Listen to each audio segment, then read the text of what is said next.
Hello everyone, JohnTrigger12 back here again with another video, and today I'm back once again with another episode of JohnTrigger12's comic book reads. I know I haven't really been doing them that much or consistently, but that's mostly due to the fact that I've just been busy and it's just really tiring to go into my collection and just having to randomly choose something, because it's not like I have my collection right there on the fucking desk, just ready to fucking just pick up and read for you guys. It's mostly in storage, and then I have to go through that, and then I have to bring them out, and then I have to pick one, and then it's just a humongous mess, and I have to put it back. It's just a real pain in the ass, so it's really hard to just randomly choose one, especially with a collection that I have, which is just hard to, maintain easily. So, I don't know, it's just a real big deal. And plus, I've just been focusing on a lot of other type of videos that are really awesome in and of itself. Like the DBZ stuff, the Batman vs Superman stuff, all the various other type of stuff. So let's just move off of that and just get into the comic book at hand. Today I'm going to be reading Batman Dark Genesis, a part of the Genesis series, issue number 1 of 1. It came out back in the 90s, late 90s, 97 to be exact.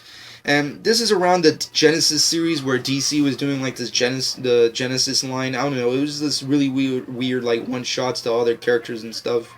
It was really weird. It was something that obviously is relatively known as like a very, not really as important series or that well liked of a series in the DC universe, but it is what it is. And you might be asking yourself, JohnTrigger12, why are you reviewing or reading a comic book that probably no one ever knows or ever will read?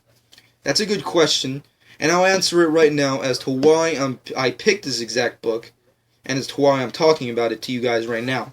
And it's because it's the very first Batman comic book I ever owned. Literally. Back before I even got into comic books or even knew what comic book characters were, I got into Batman by two things, and I said this way back in my prior videos. The two pinnacle moments of my life that introduced me into the world of Batman was Batman 89, of course, and the animated series.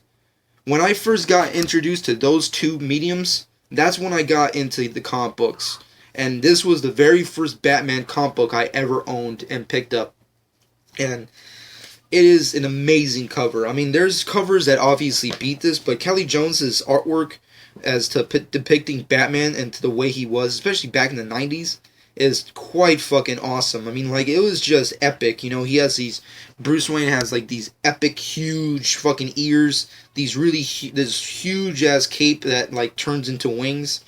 It was awesome. It just really spoke as to, this is Batman. This isn't your normal Batman. This is Batman. The Batman.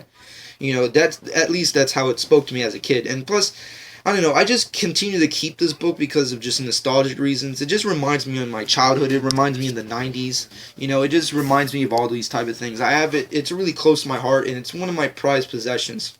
I know it's kind of strange. You people might think like, oh, why not the Killing Joke of Dark Knight Returns? Why is that not your prized possession in the comic book in your collection? And it is. But this is more important to me because it's my first Batman comic book. It truly is. It's something I can honestly say is my truly first comic book read. So I'm going to read it for you guys. First off, the comic book itself is written by Doug Moench. I think that's how you say his last name. And of course done by various other artists, specifically Kelly Jones. And it starts off with Batman going through the Batcave, and you get a good insight into his inner monologue, which is awesome. One of the big things that I really didn't understand about Batman until right now, when I started getting to this, I mean, like, they kind of got into it, and, well, they did kind of get into it in the animated series, but I didn't understand it at first until the comic books. Because Batman, of course, has an inner monologue, and that's how we get to understand Batman and how he really thinks, through his inner monologue in the comic books. And this was the first introduction into what the mind of Batman truly is like. But we move into that, into just various other stages, into Gotham City. Obviously, Gordon's dealing with his own demons, dealing with this whole type of stuff, dealing with how to stop this impending doom, because like there's the supposed thing that's going to happen. I don't know. And we get back into the Batcave. Really nice shots. We get a shot of the Oracle. And this is the first time I ever actually knew who the Oracle was, because of course we all know who Batgirl is, but then there's the Oracle, which was like, wow, one day Batgirl will become this person. It's kind of sad. But of course I got into that already in the Killing Joke, so moving on. They have conversations about nonsense. Then we get into like other characters' lifestyles. It's kind of paralleling, because we have Batman dealing with an impending doom. I don't really know what that impending doom is technically, because this is so old, so it's kind of hard to remember like all the exact details as to what he's trying to expect from. Obviously, Oracle references Superman, so obviously there's something a lot to deal with that fact, like the Man of Steel series and stuff. But I'll get into that much later. Not in this video, of course, but much later in my comic book series. But like getting into that, we get other depictions of various other characters. Alfred looks really weird. Like when I think of Alfred, the Alfred in this book really looks weird in comparison. Like he definitely does not look like your traditional Alfred. It's kind of strange. But we just get into like various violence into Gotham City, and just various stages of like police corruption and just stuff like that, and just awesome. Obviously, there's another character like the one that's depicted in this book. I think her name is.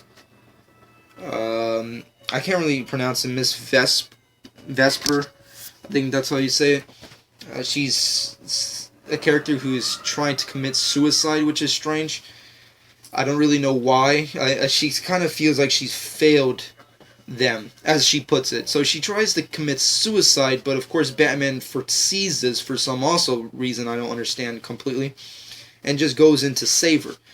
This is a really big, and one of the only really big moments in the comic book where Batman saves the girl. And I don't know, it's one of those images that just stays in my head. Like you have Batman, the Dark Knight detective, and in this book, he's dark. You can hardly see him in the panels. The only time you can actually see him is unless he's highlighted, which is rare. This girl and him have like this back-and-back conversation to stop the suicide attempt.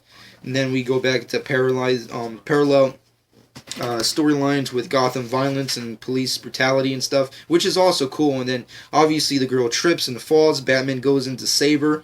And it looks the panels are just really awesome. I just love the paneling and the way they did this back in the 90s. It just brings back memories. Batman obviously does save her in a really awesome fashion. It's just really cool. And obviously had this conversation with her, continuing to try and stop her way of thinking. She doesn't really believe that anybody cares anymore about whatever she's dealing with or whatnot. So it's really hard to like say as to whether or not she's helped.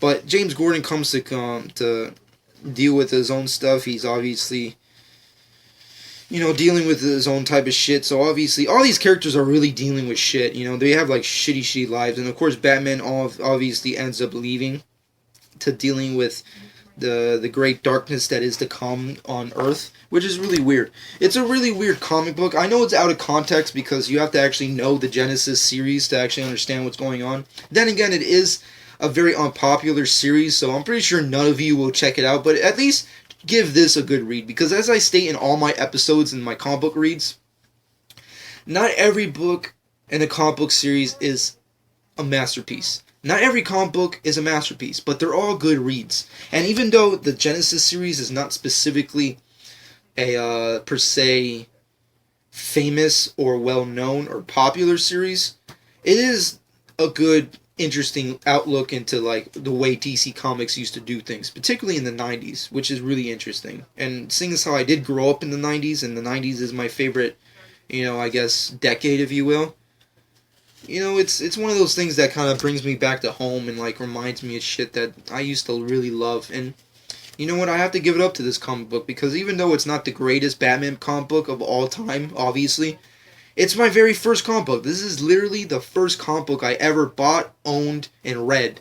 This is the thing that got me into comic books. If it weren't for this book, I wouldn't be into any of the comic books that we read today. So, I really have to lend all my, knowledge to this book. And even though I may have not given you the full read, I don't want to give too much spoilers, of course, like I do with all episodes. So hopefully you guys check this out. I'm pretty sure it's pretty hard to find this one, but if you could find it, it's quite awesome. And the artwork says it all, so hope you guys enjoyed. This has been another episode of my John Drake 12's Comic Book Reads. Hope you guys enjoyed.